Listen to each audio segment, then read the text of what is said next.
ನಮಸ್ಕಾರ ಗೆಳೆಯರೆ, ತಮ್ಗೆಲ್ರಿಗೂ ಪ್ರಚಾ ಇನ್ಫೋ ಚಾನೆಲ್ಗೆ ಸ್ವಾಗತ.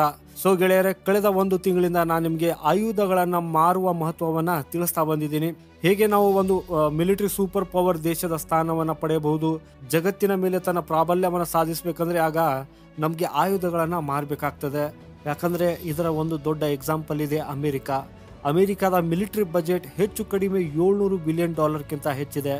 ಉದಾಹರಣೆಗಾಗಿ ಹೇಳೋದಾದ್ರೆ ಚೀನಾದು $250 ಇದೆ, ರಷ್ಯಾದು 70 ಇದೆ, ಭಾರತದ ಬಹುತೇಕ $75 ಬಿಲಿಯನ್ ಇದೆ. ನೀವೇ ಯೋಚನೆ ಮಾಡಿ ಇದು ಎಷ್ಟು ದೊಡ್ಡ ವ್ಯತ್ಯಾಸ ಇದೆ ಅನ್ನೋದು. ಹಾಗೇನೆ ಎಲ್ಲಕ್ಕಿಂತ ಮಹತ್ವದ ವಿಷಯ ಏನಂದ್ರೆ ಅಮೆರಿಕ ಇಷ್ಟೆಲ್ಲ ಮಿಲಿಟರಿ ಮೇಲೆ ಖರ್ಚು ಮಾಡಿದ್ರು ಸರ್ಕಾರದ ಮೇಲೆ ಯಾವುದೇ ಭಾರವಾಗುವುದಿಲ್ಲ. ಯಾಕಂದ್ರೆ ಅವರ ಹಣವು ಹೆಚ್ಚಾಗಿ ನೆಕ್ಸ್ಟ್ ಜನರೇಷನ್ ವೆಪನ್ ಮಾಡುವುದಕ್ಕೆ ಆಗಿರ್ತದೆ. ಅಂದ್ರೆ ಅವರು ಹೆಚ್ಚಿನ ಹಣವನ್ನ ಎಂತಹ ಒಂದು ಪ್ರಾಜೆಕ್ಟ್ ಮೇಲೆ ಎಂತಹ ಆಯುಧವನ್ನ ಮಾಡುವುದಕ್ಕೆ ಹಾಕ್ತಾರೆ ಅಂದ್ರೆ ಅವರು ಸಮಯದಿಂದ ಕಡಿಮೆ ಅಂದರೂ 20 ವರ್ಷಗಳ ಮುಂದೆ ಇರುವ ಹಾಗೆ. ಇದಕ್ಕೆ ದೊಡ್ಡ ಉದಾಹರಣೆ ಎಂದರೆ ಸ್ಟೆಲ್ತ್ ಜೆಟ್. ಆಕ್ಚುಲಿ ಸ್ಟೆಲ್ತ್ ಯುದ್ಧ ವಿಮಾನವನ್ನ ಮಾಡುವುದಕ್ಕೆ ಇವತ್ತು ಭಾರತ ಆಯಿತು, ಟರ್ಕಿ ಆಯಿತು, ಯುರೋಪ್ನ ದೇಶಗಳಾಯಿತು, ರಷ್ಯಾ ಆಯಿತು, ಚೀನಾ ಆಯಿತು, ಇವತ್ತಿಗೆ ಆ ಕೆಲಸವನ್ನ ಇವ್ರು ಮಾಡ್ತಾ ಇದ್ದಾರೆ. ಆದರೆ ಈ ಕೆಲಸವನ್ನ ಅಮೆರಿಕಾವು 1990ರಲ್ಲಿ ಮಾಡಿತ್ತು.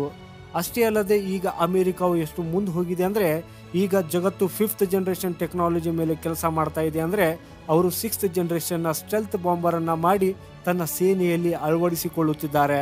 ಹಾಗೇನೆ ಬರುವಂತ 4 ವರ್ಷದಲ್ಲಿ 6th ಜನರೇಷನ್ ಒಂದು ಫೈಟರ್ ಜೆಟ್ FA-XS ಅನ್ನ ತನ್ನ ಸೇನೆಯಲ್ಲಿ ಅಳವಡಿಸಿಕೊಳ್ಳುತ್ತದೆ. ಇದು ಎಷ್ಟು ಅಡ್ವಾನ್ಸ್ಡ್ ಟೆಕ್ನಾಲಜಿ ಆಗಿದೆ ಅಂದ್ರೆ ಬರುವಂತ ಕಡಿಮೆ ಅಂದ್ರೂ 15 ವರ್ಷಗಳವರೆಗೂ ಯಾವುದೇ ದೇಶವು ಈ ರೀತಿಯ ಯುದ್ಧ ವಿಮಾನವನ್ನ ಮಾಡುವುದಿಲ್ಲ. ಆದರೆ ಅಮೆರಿಕ ಸೈನ್ಯವು ಇದನ್ನು ಹೇಗೆ ಮಾಡ್ತದೆ, ಇಷ್ಟು ದೊಡ್ಡ ಅಮೌಂಟ್ ಅನ್ನು ಅವರು ಹೇಗೆ ಖರ್ಚು ಮಾಡ್ತಾರೆ, ಹಾಗೂ ಅವರ ಸರ್ಕಾರದ ಮೇಲೆ ಯಾವುದೇ ಭಾರವೂ ಆಗುವುದಿಲ್ವಾ?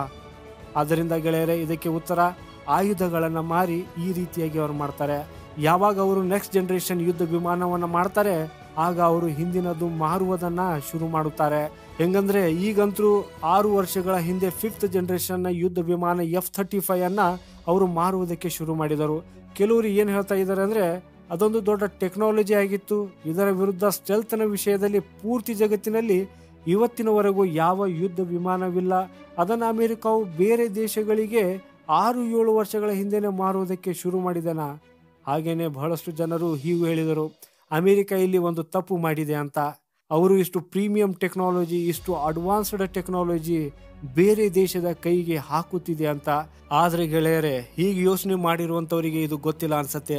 ಅಮೆರಿಕವು ಆಲ್ರೆಡಿ ಇದಕ್ಕಿಂತ ಭಯಾನಕ ಟೆಕ್ನಾಲಜಿಯ 6th ಜನರೇಷನ್ FA-XX ಯುದ್ಧ ವಿಮಾನದ ನಿರ್ಮಾಣದ ಕಾರ್ಯವನ್ನ ಶುರು ಮಾಡಿದ್ದಾರೆ ಅನ್ನೋದು.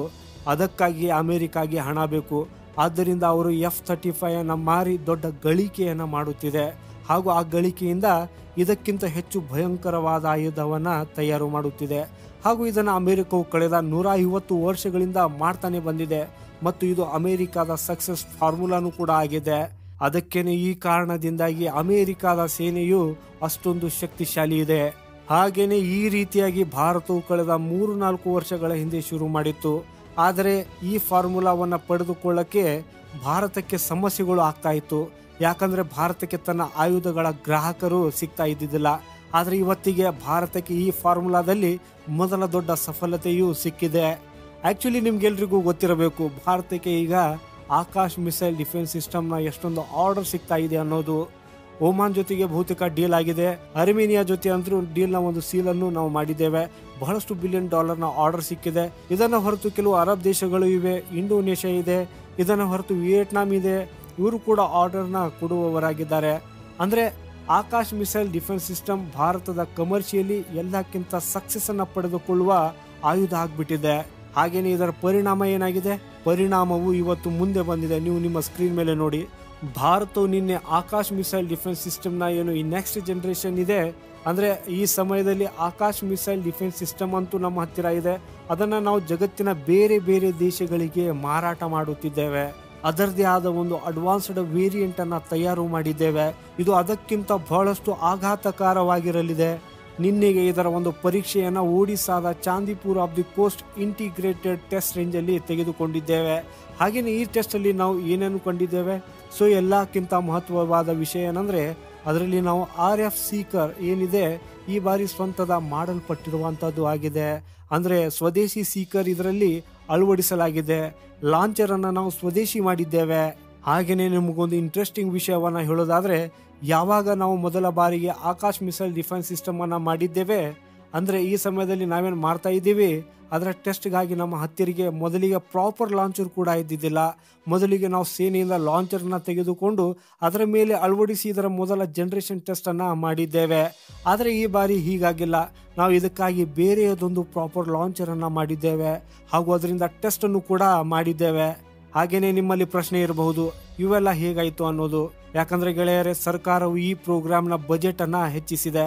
ಯಾಕಂದ್ರೆ ಸರ್ಕಾರಕ್ಕೆ ಗೊತ್ತಿದೆ ಈ ಪ್ರಾಡಕ್ಟ್ ಬಹಳಷ್ಟು ಹಿಟ್ ಇದೆ, ಇದರಿಂದ ನಮಗೆ ದೊಡ್ಡ ಗಳಿಕೆ ಆಗಬಹುದು, ಅದರಿಂದ ಇದರ ಬಜೆಟ್ ಕವರ್ ಆಗ್ಬಿಡ್ತದೆ ಅನ್ನೋದು.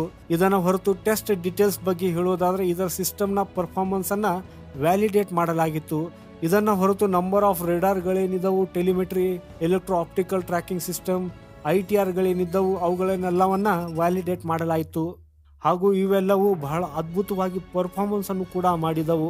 ಹಾಗೇನೆ ಈ ಮಿಸೈಲ್ ಸಿಸ್ಟಮ್ಗೆ ಟಾರ್ಗೆಟ್ ಅನ್ನ ಏನು ಕೊಡಲಾಗಿತ್ತು, ಇದು ಅವೆಲ್ಲವನ್ನ ಪ್ರಾಪರ್ಲಿ ಹಿಟ್ ಮಾಡಿತ್ತು. ಹಾಗಾದ್ರೆ ಈ ಎಂಜಿನ್ ನಲ್ಲಿ ಅಂತಹ ಏನು ವಿಶೇಷತೆ ಇದೆ? ಹಿಂದಿನ ಜನರೇಷನ್ಗಿಂತಲೂ ವಿಭಿನ್ನ ಮಾಡುವಂತಹದ್ದು ಏನಾಗಿದೆ? ಸೊ ಗೆಳೆಯರೆ, ಅದು ಏನಿದೆ ಅಂದ್ರೆ ಅದು ರೆಡಾರ್ ಕ್ರಾಸ್ ಸೆಕ್ಷನ್ ಆಗಿದೆ.